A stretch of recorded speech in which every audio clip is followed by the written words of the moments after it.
Notes रखा, ठीक है। अभी कंग्यूरेंस का मीनिंग क्या लिखा है मैंने, congruence means figures are identical in shape and size. अभी यहाँ पर हम लोगों को 3 शेप दिखाई दे रहा है, 3 रेक्टेंगल दिखाई दे रहा है। अभी these 3 rectangles are different in sizes, ठीक है। अभी एक नोट को अगर हम दूसरा नोट के ऊपर रखेंगे, फॉर एग्जाम्पल मैंने इस 20 रुपीज को मैंने 100 रुपीज के ऊपर रखा, देखो 100 रुपीज के ऊपर रखा, इज दैट सेम इन नहीं है। इस 10 रुपीज के ऊपर रखा, किया सेम आया, अच्छा तरीके से देखो, नहीं आया, नहीं आया ना, सेम आया, नहीं आया। मैंने इस 20 को इस 20 के ऊपर रख के देखा, सेम आया। तो इसका मतलब हम लोग बोल सकते हैं this 20 rupees and this 20 rupees notes are congruent, they are congruent figure, equal मतलब आइडेंटिकल, देखने में एकदम सेम, शेप में भी सेम और क्या है साइज में भी सेम। अगर मैं इस 10 रुपीज को मैं इस 20 रुपीज के ऊपर रख के देखती हूँ, दे आर सेम, नो मतलब ये 10 रुपीज का नोट और ये 20 रुपीज का note, they are not congruent in nature, ठीक है। इसको मैंने 100 रुपीज के ऊपर रख के देखा, इसको मैंने 100 रुपीज के ऊपर रख के देखा, तो ये साइज में सेम हो रहा है नहीं, तो इसका मतलब ये 10 और ये इसको हम लोग क्या नहीं बोल सकते, कंग्यूरेंट नहीं बोल सकते, इसको हम लोग दे आर नॉट कंग्यूरेंट। पर इसको मैंने अगर इसके साथ कंपेयर किया तो दे आर कंग्यूरेंट। ओके अच्छा, इसको देखो, हाँ मैंने यहाँ पर डिफरेंट शेप्स का डिफरेंट टाइप्स ऑफ ट्राइंगल बनाया। जैसे कि यहाँ पर ये दोनों, ये अगर मैं इस दोनों को उठाऊं तो इसका एक एंगल जो है मैंने यहाँ पर 90 डिग्री मार्क किया, तो इसका मतलब ये कौन सा ट्राइंगल हुआ,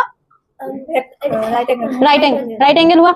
यहाँ पर मैंने ये ट्राइंगल और ये ट्राइंगल को लिया, तो दोनों यहाँ पर मुझे दिखाई दे रहा है कि they are of equal sides ना, इक्वल साइड्स का ट्राइंगल है, तो तीनों साइड अगर एक ट्राइंगल का इक्वल हुआ तो उसको इक्विलेटरल ट्राइंगल बोला जाता है। और मैंने यहाँ पर फिर से एक राइट एंगल बनाया, ये ऐसे एक रैंडमली मैंने साइज कट किया ट्राइंगल का। अभी मैं देखूंगी एक के ऊपर एक को बिठा के कि जो हम लोग ने ये नोट के साथ एक्सपेरिमेंट किया ना, एक नोट को दूसरा नोट के ऊपर बिठा के देखा कि वो सेम साइज और सेम शेप का है कि नहीं, वो हम लोग ट्राई करेंगे। हाँ Nandita, you first try with this true triangle, इसको ट्राई करके देखो, इसको किसी भी और से इसको बिठा सकोगे कि नहीं, इसके साथ नहीं बिठा पाओगे ना, क्योंकि यहाँ पर क्या हो रहा है, सेम साइज का भी नहीं है, सेम शेप का भी नहीं है, तो ये तो होगा नहीं दो कंग्यूरेंट ट्राइंगल, ठीक है। फिर शुभजीत ट्राई करो, इन दोनों को ट्राई करो, इन दोनों को देखने में तो सेम लग रहा है पर कंग्यूरेंस है कि नहीं, ट्राई करो।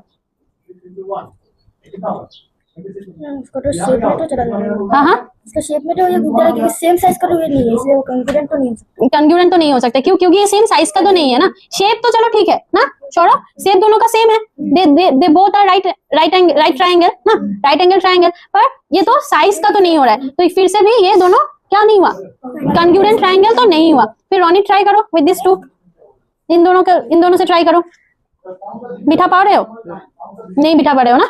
अभी देखो मैं क्या करूंगी, इस ट्राइंगल को उठा के मैं इस वाले में फिट करने का कोशिश करूंगी, ये वाला देखो फिट हो रहा है, अगर मैंने यहाँ पर ऐसा करके भी रखा, फिर इसको ऐसा करके भी रखा, तब भी फिट हो रहा है।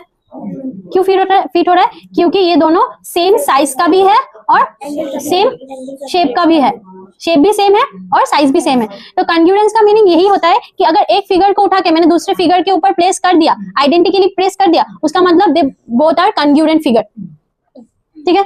अभी ये जो फिगर हम लोग ने कंग्यूरेंट हम लोगों को मिला, यहाँ पर डिफरेंट कंडीशन होता है। जैसे कि यहाँ पर ये इस ट्राइंगल जो कि 5 सेंटीमीटर 5 सेंटीमीटर 5 सेंटीमीटर से बना है, जिसको हम लोग इक्विलेटरल ट्राइंगल बोलते हैं ना, we call this as equilateral triangle. और मैंने देखा कि यहाँ पर मुझे और एक ऐसा ट्राइंगल मिल रहा है जो इक्विलेटरल है, तो अभी अगर मैंने इसको इसके ऊपर बिठा के देख लिया तो they both are same size का भी हुआ, सेम साइज का भी हुआ, सेम शेप का भी हुआ, तो इसका मतलब ये कंग्यूरेंट हुआ। तो इस कंडीशंस रहता है, जैसे कि यहाँ पर मुझे दिखाई दे रहा है कि इस वाले साइड सेम है, ये वाला साइड से सेम है, ये वाला साइड से सेम है, तो यहाँ पर तीनों साइड अगर सेम है तो यहाँ पर कौन सा कंडीशन लगेगा, कंडीशन नंबर 1 एस ना, साइड एंड साइड।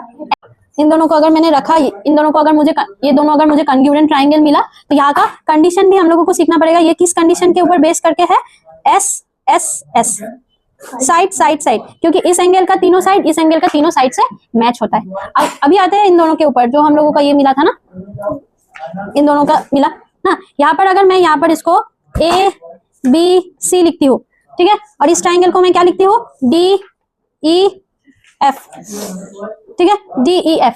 तो यहाँ पर मुझे देखो ये वाला साइड सेम मिलेगा, ये A B is similar to D E, again B C similar to E F, again A C similar to D F, B F हुआ। पर यहाँ पर और एक एंगल भी तो सेम हुआ ना, एंगल भी तो सेम हुआ। कौन सा एंगल सेम हुआ? एंगल बी और एंगल ई, जो कि है 90 डिग्री का। तो यहाँ पर हम लोग कह सकते हैं कि यहाँ पर मुझे दो सेम साइड मिला, A B is equal to D ई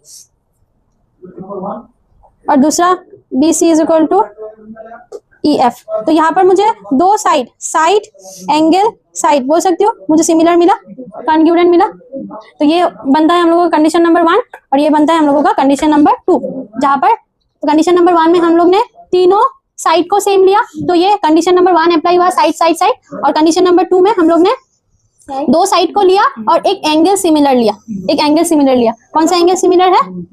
ये वाला 90 डिग्री। समझ में आया? तो इसका कंडीशन क्या है? साइड एंगल साइड, ठीक है, दो साइड सेम है और एक एंगल सेम है।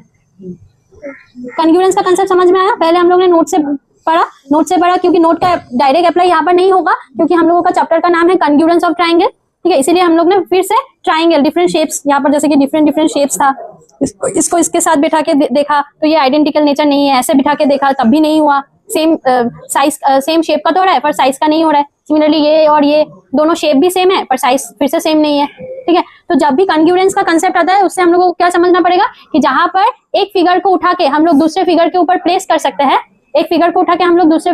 प्लेस कर सकते हैं, वहां पर हम लोग बोल सकते हैं कि the figures are in congruent condition. Clear है? समझ में आया? मैंने प्रैक्टिकल दिखा दिया, अभी तुम लोगों को करना पड़ेगा, उस प्रैक्टिकल को कॉपी में करना पड़ेगा। कंडीशन हो गया, लिखो कंडीशन, लिखो कंडीशन नंबर 1।